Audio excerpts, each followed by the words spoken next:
False flag campaigns, extrajudicial killings, and COINTELPRO, The Answer to Distrust in Black America by Jihad Zenith. Introduction. Distrust in Black America did not grow from rumor or paranoia. It is the product of lived experience. Generations saw leaders targeted, allies murdered, and communities deceived through covert operations. False flag campaigns, extrajudicial killings, and the FBI's COINTELPRO program reveal how deeply power was abused.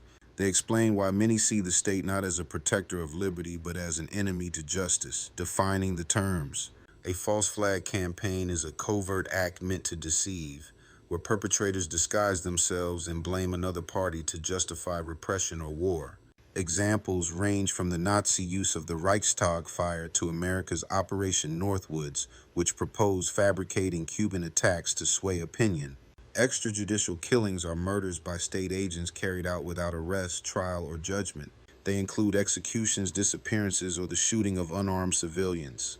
COINTELPRO, short for Counterintelligence Program, was the FBI's secret war on civil rights and black liberation groups between 1956 and 1971. Its mission was to disrupt and destroy through infiltration, surveillance, propaganda, and coordination with raids. Extrajudicial violence against leaders. The civil rights era is marked by blood. Medgar Evers, NAACP Field Secretary in Mississippi, was assassinated in 1963. His killer, a Klansman, escaped justice for decades. Martin Luther King Jr., tormented by FBI surveillance, was murdered in 1968. Malcolm X was killed in 1965 after the FBI and NYPD infiltrated his group. None of these murders brought full accountability. Fred Hampton, the 21-year-old leader of the Chicago Panthers, was assassinated in 1969 in a pre-dawn raid. Police, using an FBI informant's floor plan, fired nearly 100 shots and executed him while he lay drugged. No one was convicted. Years later, the government paid a settlement. Jimmy Lee Jackson, a young activist in Alabama, was shot by a trooper in 1965 while shielding his family. His death sparked the Selma marches.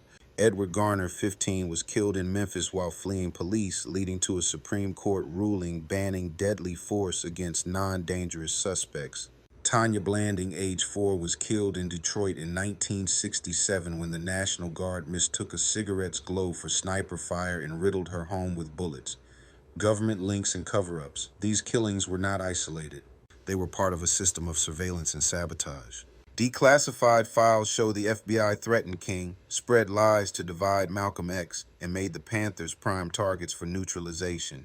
Hampton's death, coordinated with police and federal intelligence, is the clearest proof of this collaboration.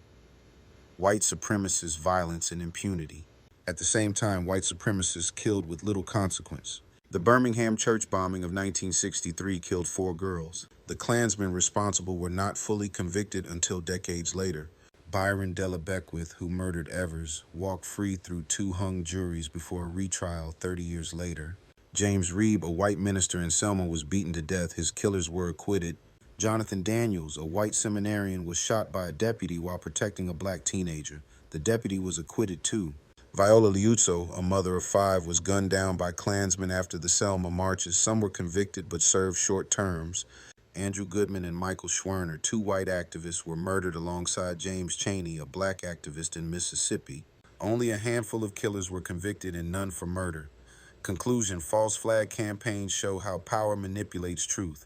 Extrajudicial killings show how the state bypasses justice. COINTELPRO proved the government would infiltrate, discredit, and even help eliminate black leadership.